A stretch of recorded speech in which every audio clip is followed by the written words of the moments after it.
Hello दोस्तों, नमस्कार। आइए आज हम भारतीय न्याय संहिता की धारा 190 के बारे में बात करेंगे। इसमें क्या है, क्या प्रावधान है, उसके बारे में बात कर रहे हैं।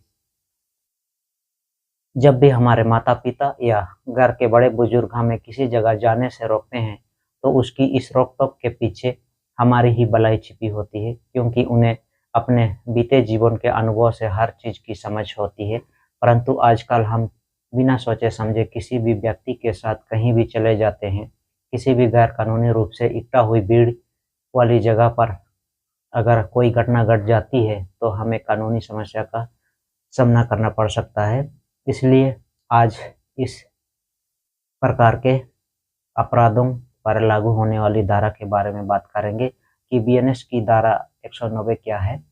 बीएनएस की सेक्शन 190 भारतीय न्याय संहिता की इस धारा में सजा और ये धारा जमानती है या गैर जमानती, इस पर हम चर्चा करेंगे। किसी भी गैर कानूनी रैली या भीड़ में शामिल लोगों द्वारा किए जाने वाले अपराधों के बारे में आरोपी व्यक्तियों पर पहले भारतीय दंड संहिता आईपीसी की धारा 149 के तहत केस दर्ज किए जाते थे, लेकिन बीएनएस के लागू होते ही इस अपराध के आरोपी व्यक्तियों पर भारतीय न्याय संहिता की धारा 190 190 के तहत केस दर्ज किए जाने लगे हैं, जिसके बारे में जानकारी होना देश के हर नागरिक के लिए आवश्यक है। इसके साथ ही इस अपराध के आरोपी व्यक्ति को भी बचाव उपायों से लेकर आगे की कार्रवाई की जानकारी इस वीडियो में मिलेगी। बीएनएस की धारा 190 क्या है और कब लगती है इसमें। भारतीय न्याय संहिता की धारा 190 एक बहुत ही उपयोगी धारा है जो गैर कानूनी सभाओं अनलॉफुल असेंबलीज से जुड़े अपराधों से संबंधित है।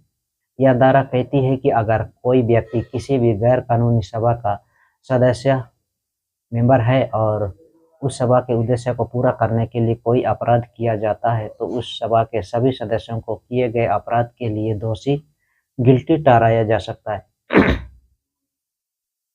सरल शब्दों में इसका अर्थ है कि जब 5 या उससे अधिक लोग किसी भी चीज का विरोध करने के लिए गैर कानूनी सभा या प्रदर्शन करते हैं, वहाँ उस सभा में मौजूद कोई एक सदस्य भी अगर किसी अपराध को अंजाम देता है, तो उस सभा के सभी व्यक्तियों को दोषी माना जाएगा, भले ही आपने खुद वह अपराध नहीं किया हो। लेकिन अगर आप केवल उस सभा में उपस्थित भी थे, तो आप पर भी बीएनएस सेक्शन 190 के तहत कार्रवाई की जा सकती है।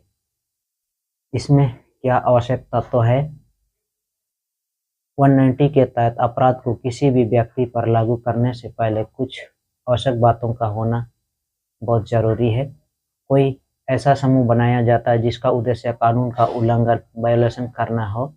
5 या उससे अधिक लोगों का समूह एक सामान्य अवैध उद्देश्य इलीगल पर्पज के साथ इकट्ठा होना चाहिए।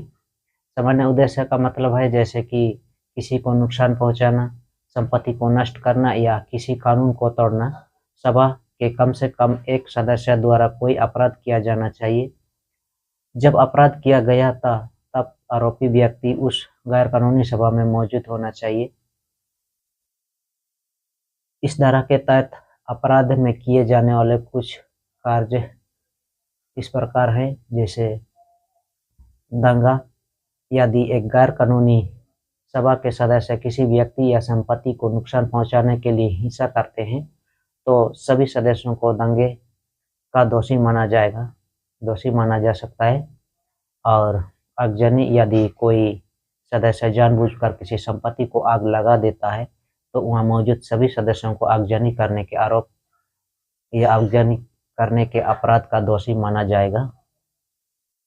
हत्या का प्रयास। यदि कोई सदस्य किसी व्यक्ति की हत्या, मर्डर कर देता है या किसी भी हत्या करने का प्रयास करता है, तो वहां उपस्थित सभी लोगों को हत्या या हत्या के प्रयास, अटेम्प्ट टू मर्डर का दोषी माना जा सकता है। और अपहरण। यदि कोई सदस्य किसी व्यक्ति का अपहरण, किडनैपिंग करता है, तो सभी सदस्यों को अपहरण का दोषी माना जा सकता है। और लूट में, यदि कोई सदस्य किसी व्यक्ति या संपत्ति को लूटता है तो सभी सदस्यों को लूट के अपराध के तहत कार्रवाई की जा सकती है। गैर कानूनी कब्जा, यदि कोई सदस्य किसी संपत्ति या गैर कानूनी कब्जा अनलॉफुल पोजीशन करता है तो सभी सदस्यों पर गैर कानूनी कब्जा करने के जुर्म के तहत मामला दर्ज किया जा सकता है। अवैध हथियार रखना, अगर किसी सभा का सदस्य अवैध हथियार इलीगल वेपन रखता है तो सभी सदस्यों को अवैध हथियार रखने का दोषी माना जा सकता है। बीएनएस सेक्शन 190 के अपराध का उदाहरण इस प्रकार है। एक दिन किसी छोटे से शहर में एक समूह के कुछ लोग एक मंदिर के दोबारा से बनाए जाने के विरोध में एकत्रित हुए। इस समूह को नेतृत्व राहुल कर रहा था। राहुल ने ही सभी लोगों को बुलाकर वहां पर इकट्ठा किया था। पहले तो वहां सब कुछ ठीक चल रहा था, लेकिन कुछ ही देर बाद उसी समूह का एक व्यक्ति पुलिस पर पत्थरबाजी करने लग जाता है, जिसके कारण वहां पर हिंसा फैल जाती है और उनमें से एक व्यक्ति मंदिर के पुजारी पर भी हमला कर देता है, जिसके बाद पुलिस स्थिति को काबू करती है और वहां उपस्थित सभी लोगों को गिरफ्तार कर लेती है। इसके बाद जिन लोगों ने पुलिस पर पत्थरबाजी नहीं की थी, उन सभी पर भी किए गए अपराध व बीएनएस 190 के तहत कार्रवाई की जा सकती है, क्योंकि वह सभी उस समूह में उस अपराध के होने के समय भी शामिल थे और उनका उद्देश्य भी मंदिर बनाने को रोकने का था।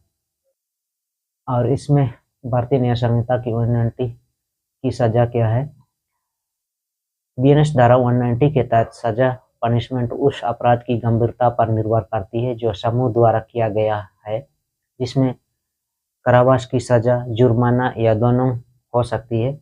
इसका मतलब है कि किसी समूह का कोई सदस्य जब किसी अपराध को करेगा तो जो अपराध उसने किया है वहां मौजूद सभी लोगों को उसी अपराध में बताई गई सजा से ही दंडित किया जाएगा। उदाहरण के लिए, अगर समूह में मौजूद एक व्यक्ति ने किसी की हत्या की तो समूह के सभी सदस्यों को हत्या के लिए दोषी ठहराया जा सकता है और उन्हें आजीवन कारावास की सजा हो सकती है। बीएनएस की धारा 190 में जमानत कब और कैसे मिलती है? बीएनएस की धारा 190 में जमानत बेल का मिलना न मिलना भी किए गए अपराध की धारा के अंतर्गत ही पता चल सकता है। यदि कोई ऐसा अपराध किया गया है जो जमानती है तो आरोपी व्यक्ति को जमानत मिल सकती है, लेकिन अगर कोई गंभीर अपराध किया गया हो तो गैर जमानती हो तो जमानत मिलना मुश्किल है। जैसे हत्या का अपराध गैर जमानती है। ऐसे अपराध के किसी भी मामले में यदि आप पर कार्रवाई की जाती है तो सबसे पहले किसी वकील के पास जाकर कानूनी सलाह जरूर लें। बचाव उपायों में आरोपी यह साबित कर सकता है कि वह अपराध होने के समय किसी भी गैर कानूनी सभा में उपस्थित नहीं था। इसके लिए यदि आपके पास कोई गवाह, सीसीटीवी फुटेज या अन्य सबूत हैं तो ये सभी आपके बचाव डिफेंस में काम आ सकते हैं। आरोपी यह दलील दे सकता है कि उसे सभा के असली उद्देश्य के बारे में पता नहीं था, यानी उसे नहीं पता था कि वहाँ सभी लोग क्यों इकट्ठा हुए हैं। आरोपी व्यक्ति को अपने बचाव के लिए यह साबित करना होगा कि वह केवल एक दर्शक था या उसे जबरदस्ती वहां ले जाया गया था। इसके अलावा आरोपी यह भी साबित कर सकता है कि पुलिस ने उसे किसी अन्य व्यक्ति के रूप में पहचान कर गिरफ्तार कर लिया है, जिसके लिए आपको गवाह विटनेस की जरूरत पड़ सकती है। यदि आप निर्दोष इनोसेंट हैं और आपने कोई गुनाह नहीं किया है तो वकील की सहायता से आप ऐसे मामलों से बच सकते हैं। बीएनएस सेक्शन 190 समाज के लोगों के हितों के लिए बहुत ही आवश्यक है, क्योंकि यह समाज में कानून और व्यवस्था बनाए रखने में मदद करती है। यह धारा हमें याद दिलाती है कि हमारे द्वारा किए गए कार्यों के कारण हमें कानूनी रूप से दंडित किया जा सकता है। यदि आप इस प्रकार की किसी भी कानूनी समस्या का सामना कर रहे हैं तो कानूनी सलाह प्राप्त करने के लिए हमारे अनुभवी वकीलों से बात कर सकते हैं। तो ये था दोस्तों 190 की धारा वीनस की धारा और एनटी की धारा के बारे में हमने आपसे अभी बात की। तो दोस्तों यहीं पे वीडियो को समाप्त करते हैं।